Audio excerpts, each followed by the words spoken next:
Assalamualaikum warahmatullahi wabarakatuh. Perkenalkan, saya Serli Marcella, mahasiswa Universitas Sriwijaya, Program Studi Pendidikan Biologi 2019 Palembang. Di sini saya akan memaparkan materi mengenai sistem indera pada filum moluska.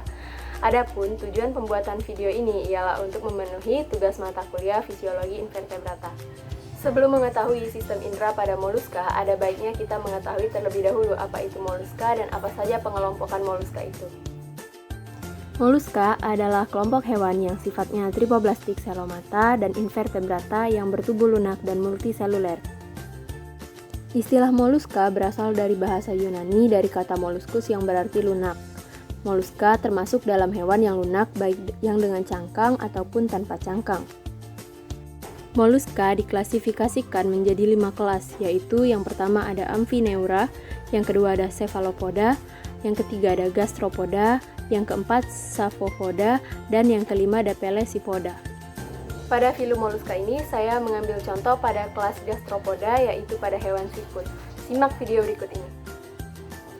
Gastro memiliki arti perut, sementara itu poda memiliki arti kaki.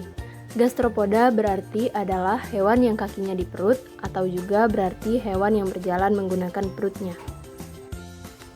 Hewan jenis ini rutin mengeluarkan cairan mukosa untuk menjadi pelumas perutnya, agar ia dapat berjalan menggunakan perut. Seperti jenis lainnya, Gastropoda juga memiliki cangkang dan tubuh berbentuk simetri bilateral. Selanjutnya, saya akan memasuki penjelasan mengenai sistem indera pada kelas Gastropoda, yaitu siput atau Achatina fulica. Simak videonya selanjutnya. Seperti yang terlihat pada video ini, siput ini memiliki 2 pasang antena. Pada sepasang antena atau tentakel yang panjang, di ujungnya terdapat mata sebagai indera penglihatan.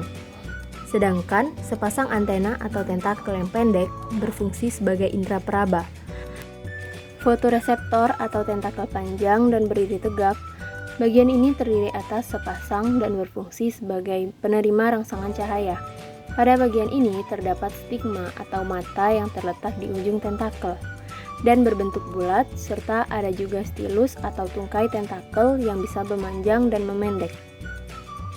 Selanjutnya ada juga yang bernama hemoreseptor atau tentakel pendek dan mengarah ke bagian bawah.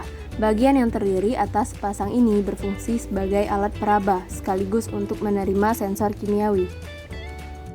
Serta ada pula alat indera yang bernama rima oris atau celah mulut dan memiliki gigi-gigi halus yang disebut radula.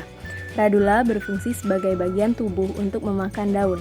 Cara untuk mendeteksi bagian ini adalah dengan meraba mulut siput menggunakan ujung jari.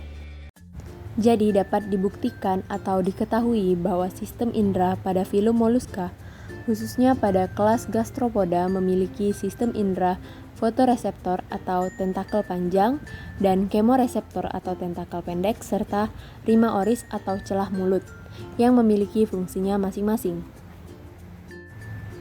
Selanjutnya, saya melakukan percobaan dengan memberi atau menaburi garam pada tubuh siput. Seperti pada video berikut ini. Pada video ini, saya melakukan percobaan dengan menaburi atau memberi garam pada tubuh siput. Ternyata, ketika saya menaburi garam di tubuh siput tersebut, tidak lama kemudian siput tersebut ternyata mati dan tidak keluar dari cangkangnya. Hal tersebut dapat terjadi karena siput memiliki kandungan air di dalam tubuhnya. Sel siput yang membentuk kulitnya juga memiliki selaput yang sangat permeabel. Dengan kata lain, kulit siput sangat mudah untuk ditembus oleh partikel. Ketika garam mengenai tubuh siput, garam itu akan tercampur dengan lendir yang keluar dari kulit siput. Lendir yang membantu siput bergerak ini pun menjadi sebuah larutan garam dan air. Larutan itu memiliki kandungan garam lebih tinggi dibandingkan cairan yang ada di dalam tubuh siput. Karena perbedaan itu, osmosis terjadi dan air dari sel kulit siput keluar dari selaput dan tercampur dengan larutan yang ada di luar. Maka apabila siput terkena terlalu banyak garam, maka air dari sel kulitnya bisa keluar dalam jumlah yang banyak dan ia menjadi kekurangan cairan atau dehidrasi. yang dapat menyebabkan siput tersebut mati. Demikianlah pemaparan materi mengenai sistem indera pada filum moluska ini. Semoga bermanfaat. Lebih dan kurangnya saya mohon maaf. Wassalamualaikum warahmatullahi wabarakatuh.